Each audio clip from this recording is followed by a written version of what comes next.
Добър ден, колеги, гости и екипа, с който работим по разработването на този голям въпрос, който е как се усвоява светлината и се получават цветовете при растенията и човека. Първо малко предистория за вас. Урока се разби в 4 предходни дни. Всеки ден имаше час по различна дисциплина, като учениците от 9 клас вече минаха през вече минаха през един практически урок, сами да си посъдят какво се съдихте, момчета и момичета. Марули, два вида марули и пипер. После минахте с госпожата Китина през английски език и там учихте за цветовете на английски. После с госпожа Макария говорихме за светлината и точно така как се разлага. И вчера в теоретичния урок с мен говорихме за цветовете при растения. Така, казах ви, че днес научно и експериментално ще докажем, че в едно зелено растение може да има и два вида пигменти. Едните беха зелените, които се казват хлорофили, а другите беха оранжевите и се казваха каротеноиди. И сега ние, разделени в няколко групи, всеки ще работи с различно растение. Имаме мушкато, което е зелено, но при него вече има протекли условия на стрес. Можем ли да го подадем тук това растение, което е с подадем, да го подадем, което ще демонстрира? Какво говорихме вчера? Когато става есен, листата почват да пожълтяват и да падат. Сега сме ранна пролет и няма как да намерим такива, които да пожълтяват и да падат. Затова сме взели мушкато, което има повредени, виждате, че са повредени листата и са пожълтели, нали така? Така, едната от кой се избира да работи с мушкато? Кой иска да работи с мушкато? Айде, Тодора ще работи. Всички ще работят с някой вид растения. Така, кой иска да работи с марулите? Момчета, искате ли вие да видим при марулите какво има? Айде, вие взимате, ето тук съм приготвила две кофички за вас. А момичетата тук, и двете ги вземете, да. Момичетата ще работят с лилавите. Ще подадете ли петелинката? Да. Така. Вие ще работите с петелината, пък аз отпред паралелно ще работя с вас. С това, помните ли го вчерахме растението? И то беше много ароматно. Така. Какво ще направим за целта на днешния експеримент? Взимаме си по 2 листенца от всяко растение. Давайте с мен, паралелно работиме заедно. От увредени. Без дръжката, късате му дръжката. Дърпай смело е така да остане. Така, без дръжката. Може още по едно си вземете. Тук ще дръжката. Всеки да си късате. Всички заедно ще работим, някой ще прави една част от задачите, друга. Взимаме си по-малко и в хаванчето, това не е хаванчето, в него го накъсваме с пръски, на малки парченца го накъсваме. Цвети, накъсваме и...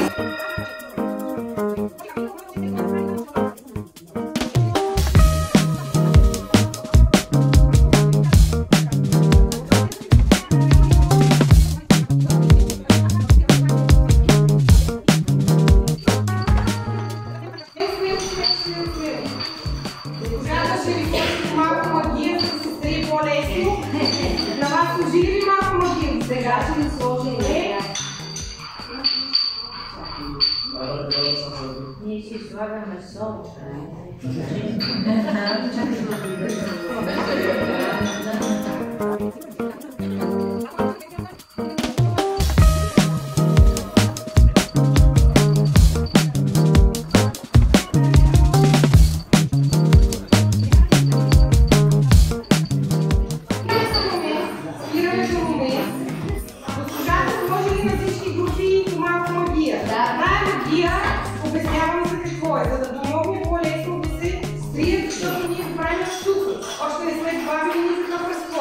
Пред вас на работните места има едни бели шишенца с червени капачки, в тях има спирт.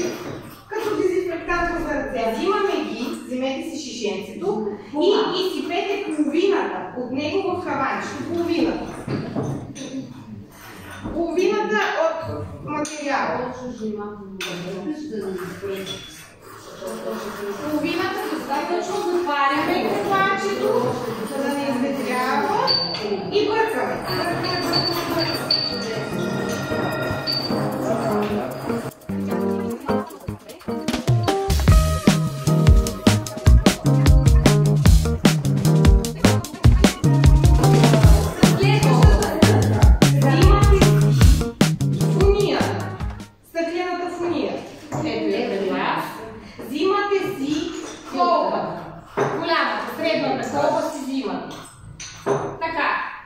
Слагате фунията върху колбата и ще филтруваме разтвора. Имате едни такива триъгълни филтърчета, айде си пете това, което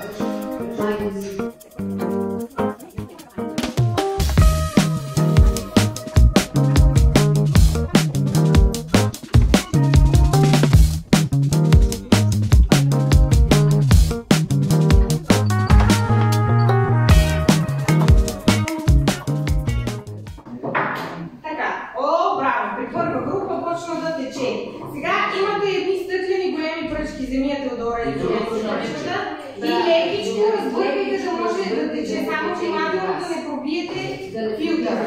Лекичко разбъркваме и вашето тече. Браво!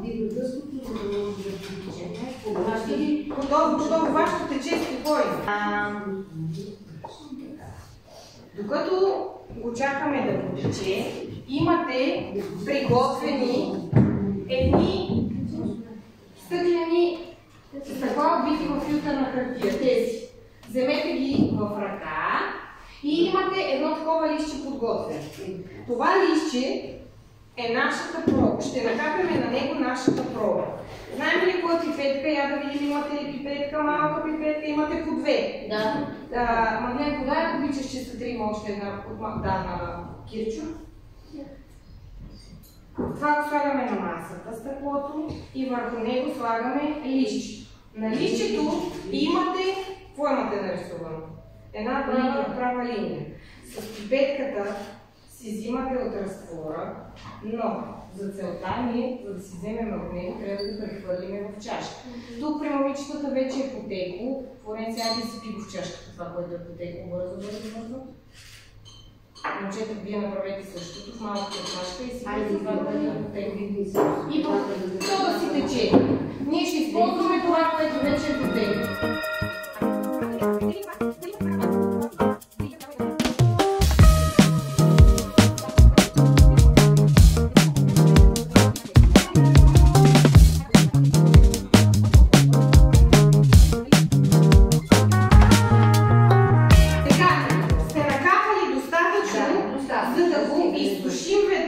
И да накапем още веднъж.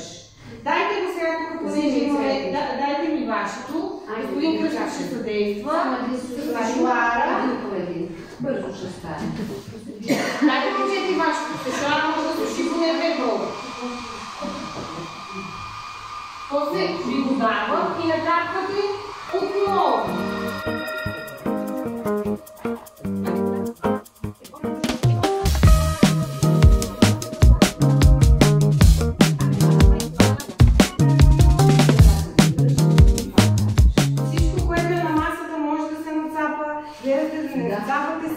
Затова сме с предпазно облекло, за да не си нацапаме дрехите с цветовете на растенията, с елементите на растенията. Скапнете ли втори път? Да. Ого, какво хубаво лилаво става. Я да видим там става ли и вие кажете втори път. Ще го направим още един път, трети път. Да стане по-наситена.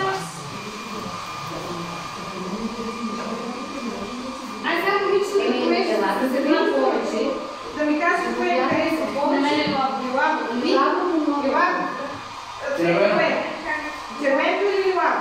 Добре, дайте на червенто, да не се отворя. А понеже аз ви дадох моето на вас, сега ще направим още едно с лилавото, да видите колко лилаво ще стане.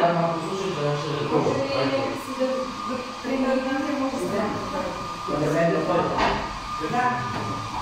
Капете трети път през това време. Нищо, ще го случи.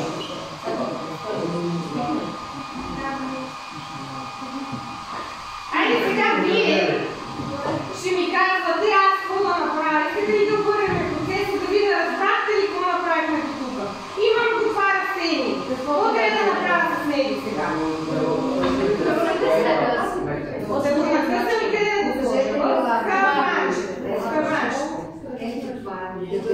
Така. После какво трябва да стане? Госпожа Макарина нещо ви служи там. Магия. А да, магия за какво ни? Да стане разреди. Така. Браво ме, вие всичко сте разбрали. Сега ще направим още едно. Господин, имаш ли готовност да слушиш? Така.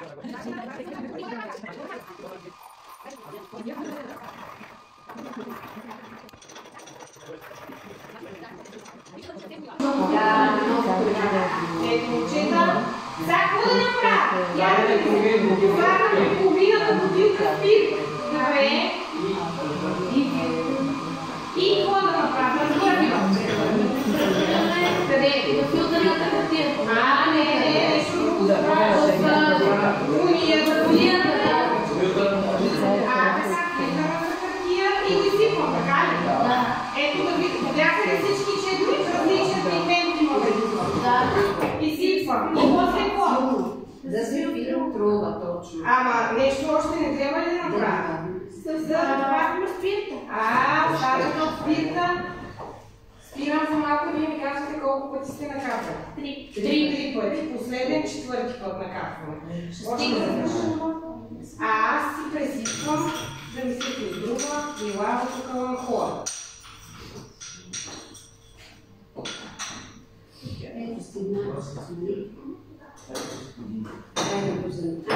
Дай на господина. Това беше следващата стъпка при мен. Помагайте ми. Що трябва да стъпне на пъчка?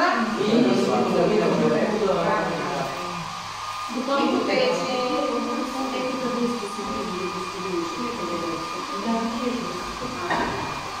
И трябва да започнем да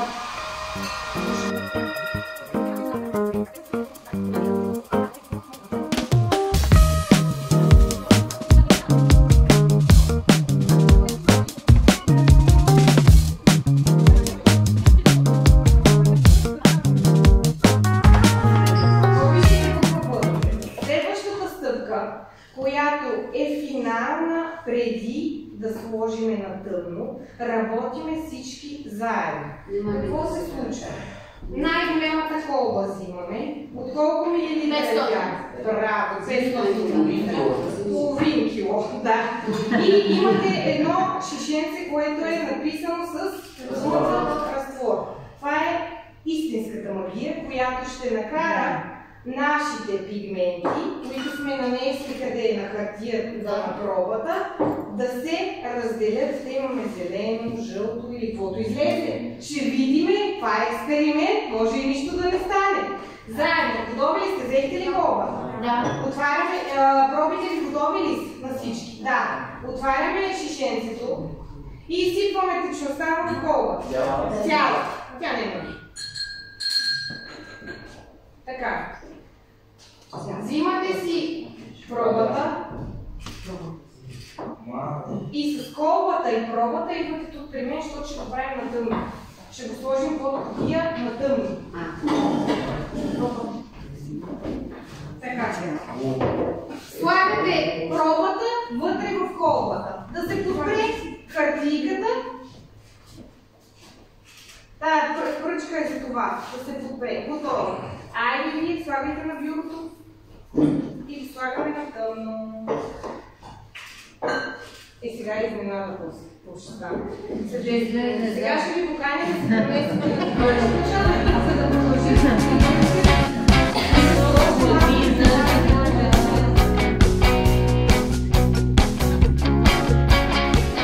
Повторим още веднъж какво направихме до тук.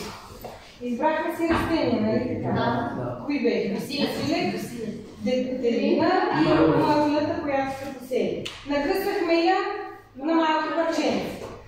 Госпожа да добавим я и я стрихна сухо, първо без разтвор. Добавихме какво? Спирт И филтрувахме през фунията. Накапахте ли проби? Да. Колко пъти? 4 пъти. Какво се случваше през това време? Изсушават. Точно така, за да се наслага. И сега опитът е стартирал и чакаме.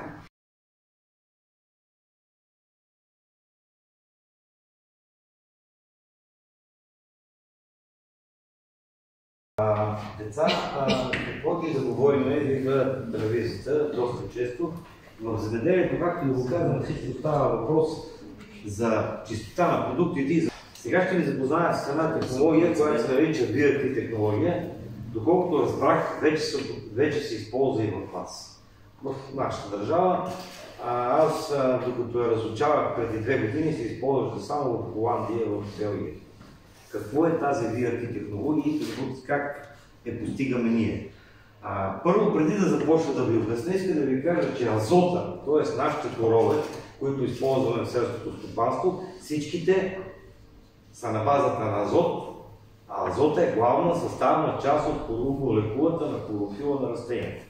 Значи, ние ще следим колко азот има в нашето растение, а то реципрочно, когато е най-зелено, най-хубаво, са достигнати оптималните нива на азот в него. Знаете ли колко струва 1 тон тор, която се употребява в растението? Милиони не, до 800 до 1000 лева. На декар от една година от 50 кг вече не разрешават 80 кг да използваме азотна тора. Може да направите сметка и ще видите, ако гледате 500 декара и трябва навсякъде да слагате от тази азотна тора, за да получите добри добиви, ще видите, като имате напред, че 3 пъти в годината сте тори с азотна тора, ще видите, че турта ще ви изяде печалбата от самото растение, което ще отглеждате. И тук, какво означава тази технология, ще говоря бързо. Имаме една нива, която е 500 декара. Представете си, това е 500 декара на карта. Тази нива е крайчена. Значи, тракторът е преминал по всичките краища и всичко това е запаметено в GPS-а на трактора и реципрочно в неговия компютър, който се нарича ISOBUS. Той може да споделя с всички трактори с цялата компания, този ISOBUS. Взимаме трактора заедно с неговия инвентар и като използваме най-вече 3 групи спътници, руския ГЛОНАСС, геостационарните европейски спътници или Галилео американския, ние го позиционираме в нивата. Имаме там някъде и заставаме в началото на нивата. Антената на трактора винаги се поставя на средата на трактора и задаваме на GPS-а от края на инвентара до средата на трактора. По този начин той мислено ще ни създаде едни линии, които ще ни излезат на дисплея. Тия линии се казват авиалинии. Като направим тази процедура ще направите и вие. Накрая на самия урок ще видите видео правилното ученико крайчването. Това нещо го съхраняваме. Ние вече имаме карта на нивата. Наемаме фирма или сами си купуваме дрон, който на него има спектрална камера с 8 камери и който ни прави спектрален анализ на цялата нива. Тоест, вижда, че някъде тук има това, което го каза Зорница Карчева, има петна, които са по-жълти. Да. Тя ви каза, аз не разбирам, що са по-жълти, вие вече знаете, нали? Те са по-жълти. Но те се намират някъде в някой квадрат, примерно на 325 АВ линия. И Кирчо от тракториста сяда в трактора. Спектралният анализ, когато прочетете някъде, че е правена вар карта, вар карта означава, от тук натам ще го знаете, вар карта означава, че е правен спектрален анализ на ниво. На 325-та мислена АВ линия ние имаме проблем с какво беше? Азот, стрес. Кирчо не знае, обаче знае, че там трябва да и ще го отведе. Кирчо знае, защото от толкова класа, но Кирчо го беше тракторист, който не знае. Кирчо отива на 325-та АВ линия, там отпред на трактор има монтирани датчици, които работят 0,1 са зададени на компютъра и следят за хлорофила, азота. Този датчик ще каже, ей Кирчо, ти може да дремеш, ама ние ще пуснем пръскачката отзад, която е пълна с тор, която струва толкова много пари И само там, дето има нужда от азот, тя ще напръска растението. Ама имаме друго петърце, което е на 128 авелини. Кирчо трябва да следи само монитора на навигацията, като се съобразява зависимост от геополитическата му ориентация, дали ще ползва американски или руски спътник. Ще отиде на нивата, ще отиде на 128 авелини, ще включи GPS-а и просто ще мине с трактора отгоре. А тя умната пръскачка, заедно с датчика, който е монтиран отпред на трактора, ще пусне азотна тор само на този участък, който има нужда от това. Така, тази система, която въвестих, се нарича Green Shaker. Попитах госпожицата по английски какво означава това. Означава зелен. Бабичките едно време викаха шербет. Знаете ли какво? Точно шербет, шейкър, шербет. Шербет, вода и тор. Която ние с те едно време не са знали, че има азот от опилището тор, ама ние вече знаем. Разбрахте ли? Не означава, че няма азот на торбата. Има даже повече. Може друг урок да направим и да вземе една обикновена краставица и една биокраставица и да видим къде колко азот. Защо има? Вие може да си купили краставици точно от тора и от Русия. Те ще бъдат още по-замърсени от биокраставици. Това е друг въпрос. Общият добив ще бъде малко замърсен с азот на тора. Не знам, тази сложна технология се опитах да ви обясним така по най-простия език. Надявам се, че сте ме разбрали. Аз ще повторя още. Вие сега... Вече знаете на краставиците, защо пише Green Shaker. Имате, ще сте ги дългата клетка. Ще знаете как да го направите и експериментално, и в 12-ти клас, като се научите да карате трактори и да работите вече с навигационните системи, ще знаете да го направите и механизаторски. Ще пуснем ли видеото да погледнем? Да, те още отцавите, да. Нещо да може само да отведем въпрос. Да. Господин Кръстев, има ли някакви системи, които да показват така в такъв спектър, голям след окрайчване, влажността, къде е по-голяма? Забравих. Добре, въпросът е много актуален. Спътника, който прави спектрален анализ, вече прави спектрален анализ на влагата в почвата. Правят се опити и за хоботника. Все още сме много начален етап. Той е за вредителите по растението. Но още не е измислено обаче как трябва, да си го кажем на нашия диалект. Но защото това му пречи зад пръскачката да агрегатираме и една водоноска. Нали? Да го натурим и да го правим. Да, тия 8 камери правят спектрален анализ и на влажността в почвата. Нали ви показвах там на една презентация как се мери влажността на почвата? Да, само че тук с термометъра, там го мери спътник. ВАР картата струва около 100 лева на декар. Скъпо е. Но ви казах колко много пари ще спестите. Един анализ от научен работник. По-ефтино ще излезе. Много. Видим сега и видеото с навигацията и... Да. Не, да го пуснем. Добре. Вижте, гостите да видите как го правим наистина. Това случай нещо. Гостите да се научат. За окрайчване, да. Окрайчване, то, нали, трябва да знаеш къде да работиш. Окрайчването да кажеш къде ще работиш.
нагледно видяхте как се украйчва. Да.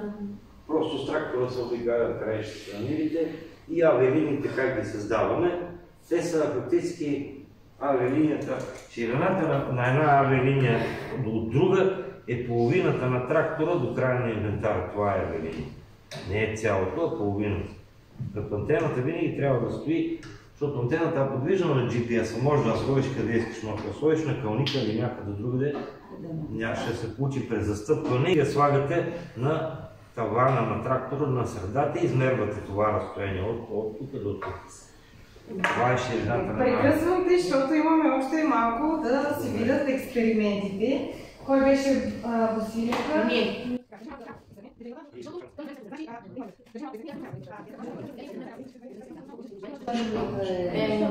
Значи не очаквах да ви се получи толкова добре експеримента и се бях подготвила с същите неща, направени от мен. Просто съм изненадана, работили сте много добре и са се получили нещата, които трябваше да наблюдавам. Какво ви казах аз вчера?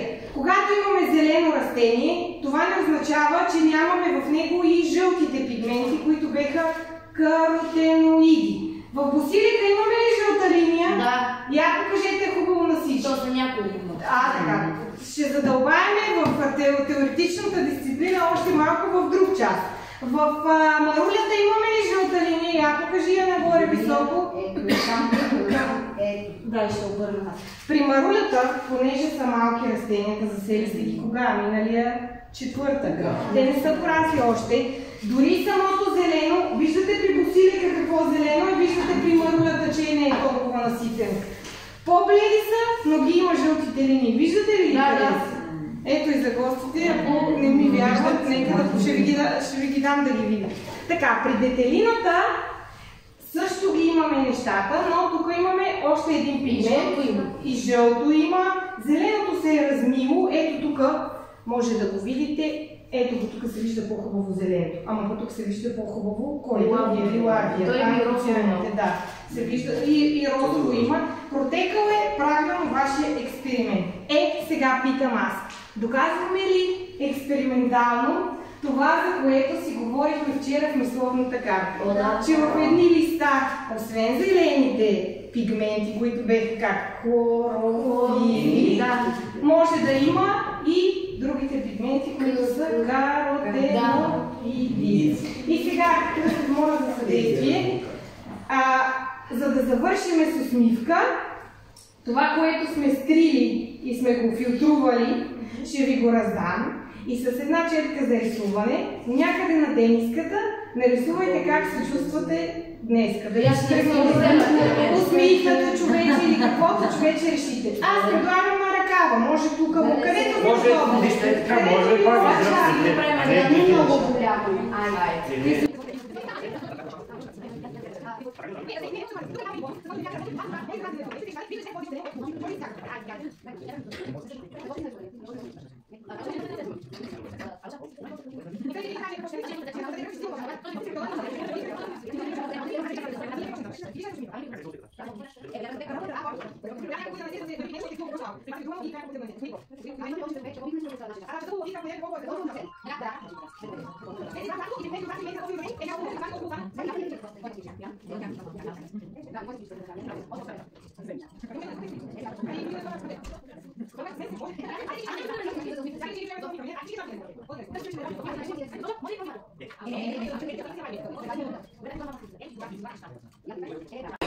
Щом виждам усмивки, значи всички ще си тръгнете щастливи и доволни в този час. А аз съм доволна, че работихте, работихме заедно и опита